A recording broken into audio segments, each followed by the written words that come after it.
Subscribe کریں ہمارے YouTube channel نورانی دنیا کو اور بیل آئیکن کے نوٹیفیکیشن کو آل پہ سیٹ کریں تاکہ ہمارے آنے والی ویڈیو کے نوٹیفیکیشن آپ تک سب سے پہلے پہنچے۔ سادات کرام موجود ہیں، آپ نے بڑے بڑے علماء کے بیانات سماعت کرنے ہیں۔ زیادہ دیر میں آپ کے بیچ میں حائل نہیں رہوں گا، چند باتیں عرض کروں گا، اس سے بعد میں اپنی جگہ لے لوں گا۔ آئیے سب میرے ساتھ ایک بار مل کر بارگاہ رسالت میں حاضری دے دیں، پڑھیں باواز بلند صلی اللہ علیہ یا رسول وسلم علیہ یا حبیب صلی اللہ علیہ یا رسول وسلم علیہ یا حبیب۔ ابھی پورا مجمع درود شریف نہیں پڑھ رہا ہے۔ میرے آقا علیہ الصلوۃ والتسلیم نے ارشاد فرمایا، جب بندہ مومن درود پاک پڑھتا ہے، اس درود پاک پڑھنے کے وقت اس کے منہ سے جو سانس نکلتی ہے، اللہ رب العزت اس سانس کے بادل تیار فرماتا ہے۔ جب اس سانس کے اللہ رب العزت بادل تیار فرماتا ہے، اور جب یہ بادل زمین پر برستے ہیں، جس پہاڑ پر یہ قطرہ گر گیا وہ پہاڑ سونا بن جاتا ہے۔ جس انسان پر یہ قطرہ گر گیا وہ دنیا میں کافر نہیں، ایمان والا مرتا ہے۔ اور جس گناہگار پر یہ قطرہ گر گیا وہ گناہگار نہیں، اللہ اس کی مغفرت فرما دیتا ہے، وہ جنت میں داخل ہے۔ آئیے سب مل کر سنیں آقا کی بارگاہ میں، سب بلند آواز سے پڑھیں صلی اللہ علیہ یا رسول اللہ وسلم۔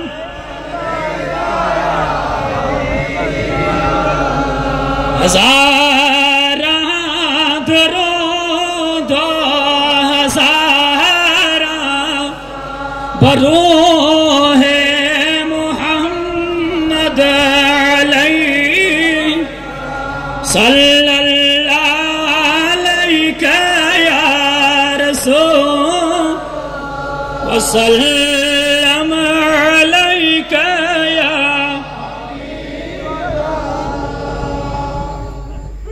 میں نے آپ کے سامنے قرآن مقدس کی آیت تلاوت کی ہے۔ اللہ رب العزت قرآن مقدس میں ارشاد فرماتا ہے، حافظوا علی الصلوات والصلاۃ الوسطی، نمازوں کی پابندی کرو۔ کیا فرمایا؟ حافظوا علی الصلوات، نمازوں کی پابندی کرو۔ اب ہمیں سب کو معلوم ہے ہم مسلمان ہیں، اسلام ہمارا دین ہے، قرآن اسلام کی سب سے افضل، ساری کتابوں سے برتری رکھنے والی اور خدا کا کلام ہے۔ بندہ جب ایمان لے آتا ہے، ایمان کے بعد سب سے پہلا فریضہ جو ہے وہ نماز ہے۔ آج آپ نے ہمارے جلسوں کا ماحول یہ بن گیا ہے، زیادہ تر لوگ گلزار یوسف سننا پسند کرتے ہیں، زیادہ تر لوگ مقرر آج اسے ہی کہتے ہیں جو خاصے اچھے شعر گا لے، زیادہ تر لوگ مقرر اسے کہتے ہیں جو خوب اچھا گلا پھاڑ لے، ناچ کود اچھی کر لے۔ لیکن کاش کبھی ہم نماز کے تعلق سے بھی بیان کر لیں، کبھی ہم قوم کی توجہ نماز کی طرف بھی دلائیں، کبھی ہم زکوٰۃ کی بات بھی کریں، کبھی ہم قرآن کی تعلیم پر عمل کرنے کی بات بھی کریں۔ لوگ کہتے ہیں